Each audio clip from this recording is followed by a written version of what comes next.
ମହାବିଷୁବ ସଂକ୍ରାନ୍ତି ବା ପଣା ସଂକ୍ରାନ୍ତି ଯେମିତି ଭାରତର ପ୍ରାୟ ସବୁ ରାଜ୍ୟରେ ବହୁତ ଧୁମଧାମରେ ପାଳନ କରାଯାଏ, ଠିକ୍ ମକର ସଂକ୍ରାନ୍ତିକୁ ମଧ୍ୟ ସେହିଭଳି ପାଳନ କରାଯାଏ।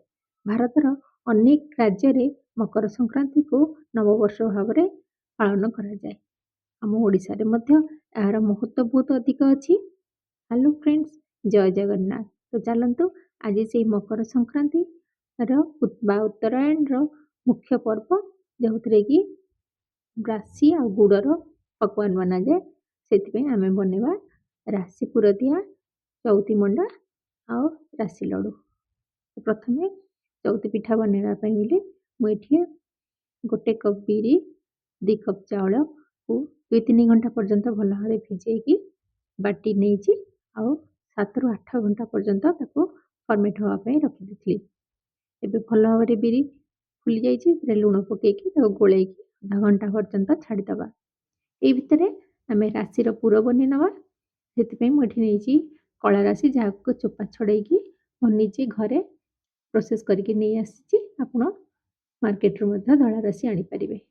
ଦେଖନ୍ତୁ ରାଶିରେ କୌଣସି ବିଶେଷ ମସଲା ପଡ଼େ ନାହିଁ, କେବଳ କିଛି ବାଦାମ ଆଉ ଶୁଖିଲା ନଡ଼ିଆକୁ ଭାଜିକି ଦିଆଯାଏ। କାରଣ ରାଶିର ଗୋଟେ ସ୍ୱତନ୍ତ୍ର ବାସ୍ନା ଅଛି, ସେଥିପାଇଁ ଏଥିରେ କୌଣସି ମସଲା ଦିଆଯାଇନି।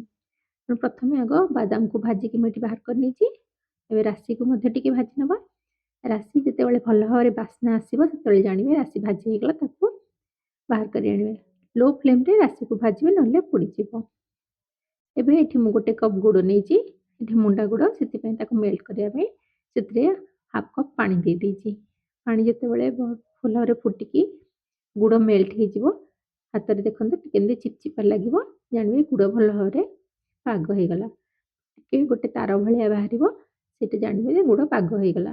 ବେଶୀ ଅତ୍ୟଧିକ ଶୁଖା କରିକି ପାଗ କରିବେନି, ନହେଲେ କ'ଣ ହେବ ନା, ଆମର ଯେତେବେଳେ ଲଡ଼ୁ ତିଆରି କରିବା, ସେଇଟା କ'ଣ ହେବ ନା, ପୁରା ଯେମିତି ଚୁଇଙ୍ଗମ୍ ଭଳିଆ ଟାଣି ହେବ, ଦାନ୍ତରେ କାମୁଡ଼ିକି ଖାଇଲା ବେଳେ ଟାଣି ହେବ।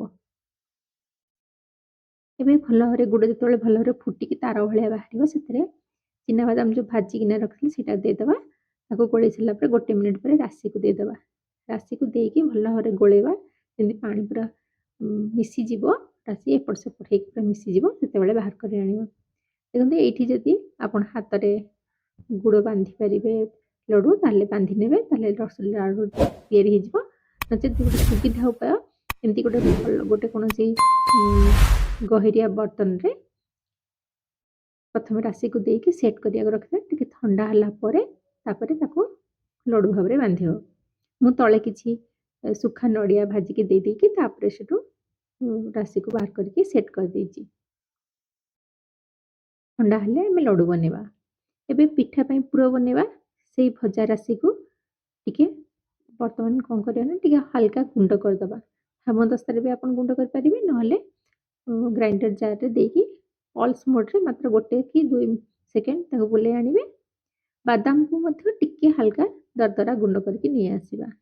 ଏବେ ରାଶି ଆଉ ବାଦାମକୁ ଏକାଠି ମିଶେଇକି ରଖିନେବା। ଏବେ ଗୁଡ଼ର ପାଗ କରିବା। ଦେଖନ୍ତୁ ଆମେ ଯେମିତି ଲଡ଼ୁର ପାଗ ତିଆରି କଲେ, ସେମିତି ଏଇ ଗୁଡ଼ ପାଗ ତିଆରି ହୁଏନି। ପୁର ପାଇଁ ଗୁଡ଼ଟା କେବଳ ମେଲ୍ଟ ହେବା ଦରକାର। ଯେତେବେଳେ ଗୁଡ଼ ଭଲ ଭାବରେ ମେଲ୍ଟ ହେଇକି ପାଣି ଭଳିଆ ହେଇଯିବ, ସେତେବେଳେ ଯେଉଁ ରାଶି ଆଉ ବାଦାମକୁ ଆମେ ଗୁଣ୍ଡ କରି ରଖିଥିଲେ ସେଥିରେ ଦେଇଦେବା। ଦେଇଦେଇକି ଗୋଳେଇବା। ସବୁ ଯେତେବେଳେ ଏକାଠି ହେଇଯିବ, ଗୁଡ଼ ପୁରା ଭଲ ଭାବରେ ଗୁଡ଼ରେ ରାଶି ଆଉ ବାଦାମ ଭଲ ଭାବରେ ମିଶିଯିବ, ସେତେବେଳେ ଆମେ ଗ୍ୟାସ୍ ବନ୍ଦ କରିକି ପୁରକୁ ତଳକୁ ଓହ୍ଲେଇ ଆଣିବା। ଆମର ପୁର ପ୍ରସ୍ତୁତ ହେଇଗଲା।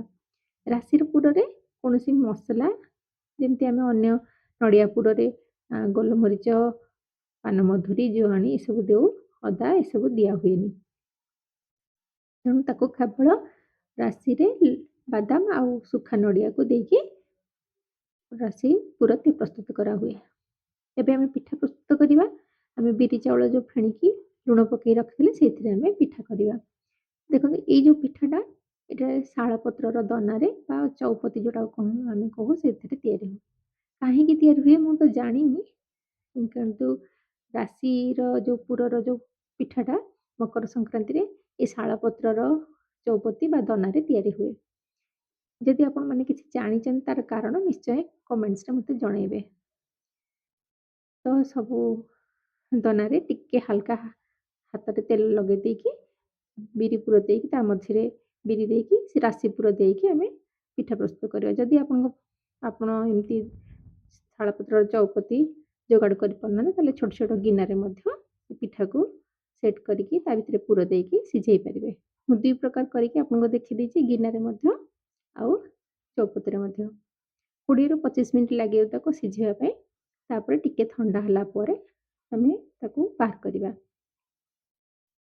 ଦେଖନ୍ତୁ ଗିନାର ପିଠା ଆଉ ଚଉପତିର ପିଠା 2ଟା ଯାକ ପୁରା ସମାନ ଭାବରେ ସିଝିଛି ଆଉ ଖୁବ୍ ନରମ ମଧ୍ୟ।